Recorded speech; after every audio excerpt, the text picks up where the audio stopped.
दोस्तों, भारतीय रेलवे दुनिया का चौथा सबसे बड़ा रेलवे नेटवर्क। हर दिन 1 करोड़ 4 लाख से ज्यादा लोग सफर करते हैं इन ट्रेनों में।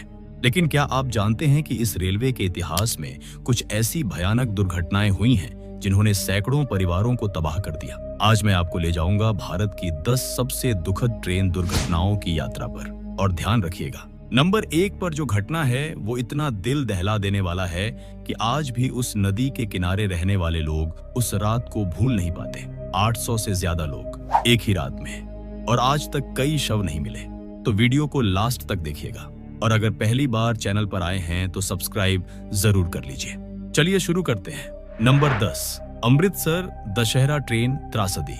साल 2018 से 19 अक्टूबर की शाम अमृतसर में दशहरा का त्योहार मनाया जा रहा था। हजारों लोग इकट्ठा हुए थे रावण का पुतला जलाने के लिए, लेकिन किसी को नहीं पता था कि अगले कुछ मिनटों में क्या होने वाला है। लोग रेलवे ट्रैक के पास खड़े थे पुतला देखने के लिए। शोर शराबा, खुशी का माहौल। तभी अचानक एक यात्री ट्रेन आई पूरी स्पीड में। लोगों को पता ही नहीं चला क्योंकि पुतले के धुएं और शोर की वजह से ट्रेन की आवाज सुनाई नहीं दी। 62 लोगों की मौके पर ही मौत हो गई। 200 से ज्यादा घायल हुए। सबसे दर्दनाक बात, ज्यादातर पीड़ित बच्चे और महिलाएं थीं जो सिर्फ त्योहार देखने आए थे। जांच में पता चला कि ये कोई रेलवे की गलती नहीं थी। लोग खुद अवैध तरीके से ट्रैक पर खड़े थे। लेकिन सवाल ये है कि इतनी बड़ी भीड़ के लिए उचित सुरक्षा व्यवस्था क्यों नहीं थी? एक त्योहार जो हमेशा के लिए काले दिन में बदल गया। Number 9, 2023 Odisha triple train. अब आते हैं सबसे हालिया त्रासदी पर। 2 जून 2023, बालासोर, ओडिशा। ये दुर्घटना इतनी बड़ी थी कि पूरी दुनिया ने भारत की तरफ देखा। शाम करीब 7 बजे कोरोमंडल एक्सप्रेस जो हावड़ा से चेन्नई जा रही थी, वो गलती से लूप लाइन पर आ गई जहां एक मालगाड़ी खड़ी थी। हाई स्पीड टक्कर हुई। 21 कोच पटरी से उतर गए। लेकिन दोस्तों, त्रासदी यहीं नहीं रुकी।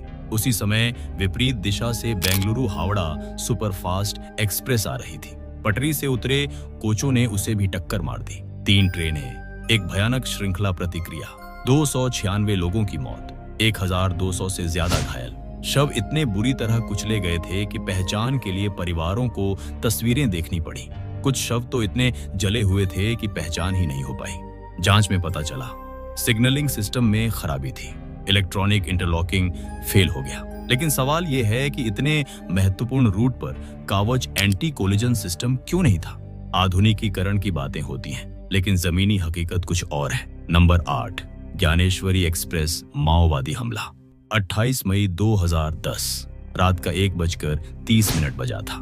ज्ञानेश्वरी एक्सप्रेस जो हावड़ा से मुंबई जा रही थी, पश्चिम बंगाल के पश्चिम मिदनापुर जिले से गुजर रही थी। यात्री सो रहे थे, कुछ अपने सपनों में खोए हुए थे। तभी अचानक एक जोरदार झटका लगा। 13 कोच पटरी से उतर गए।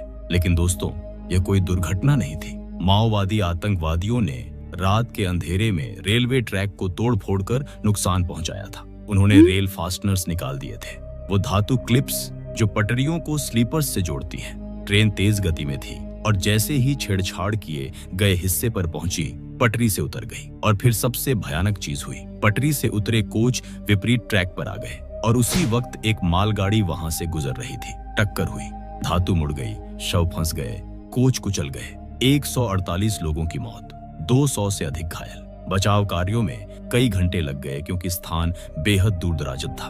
बचे हुए लोग बताते हैं कि घायल लोग घंटों तक मलबे में फंसे चीखते रहे, लेकिन मदद नहीं पहुंच पाई। जांच में माओवादी समूहों ने जिम्मेदारी लेने का दावा किया। ये उनके विरोध सप्ताह का हिस्सा था।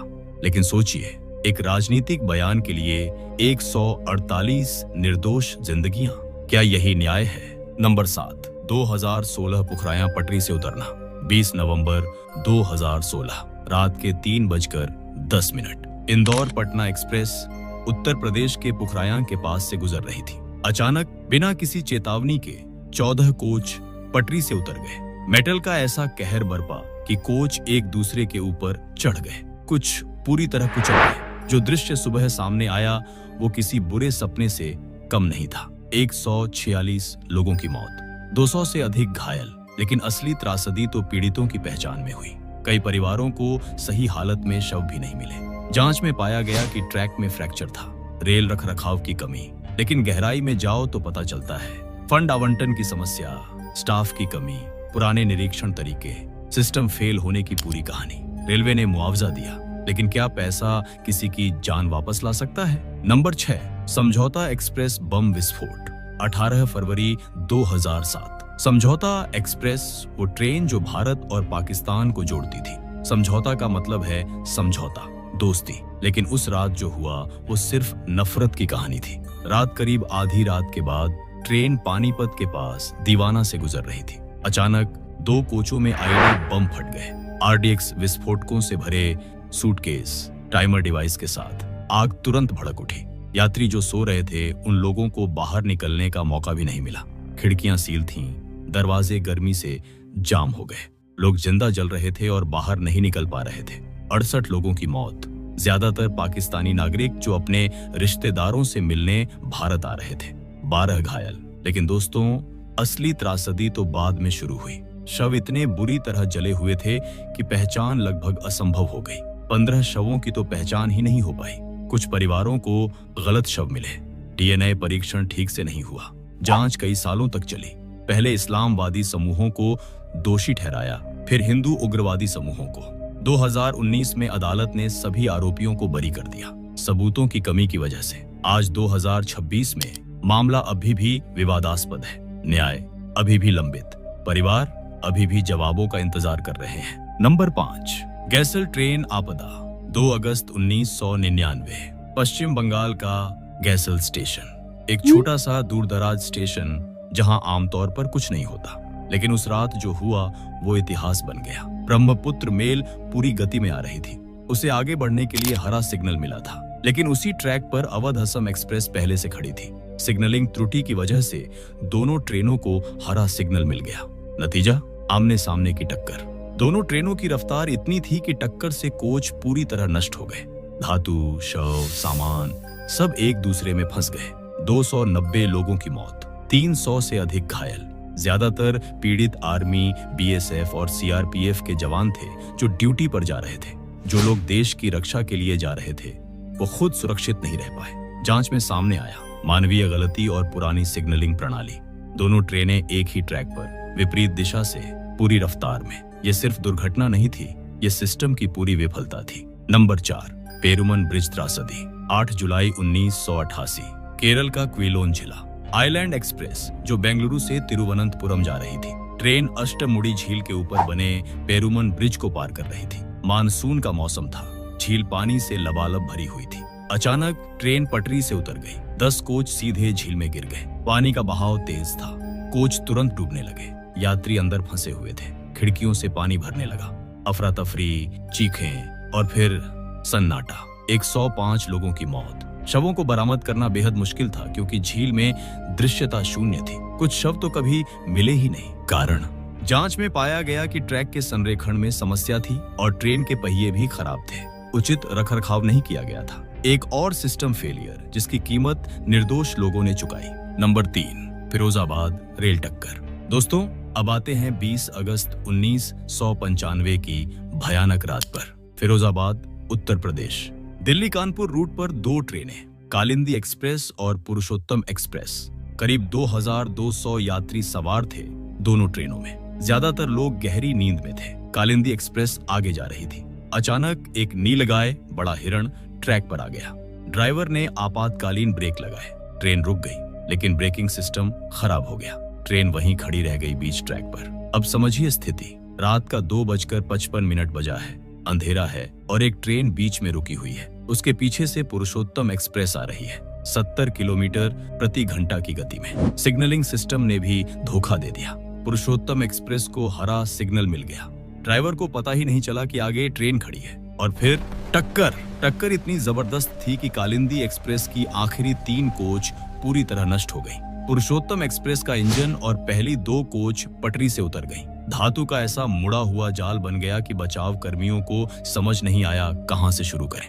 358 लोगों की मौत आधिकारिक तौर पर। कुछ स्रोत कहते हैं 400 से अधिक, क्योंकि बहुत से लोग बिना टिकट के यात्रा कर रहे थे। उनका कोई रिकॉर्ड नहीं था। जो दृश्य सुबह सामने आया, शव इतने बुरी तरह कुचले गए थे कि पहचान के लिए परिवारों को कपड़े और निजी सामान देखने पड़े।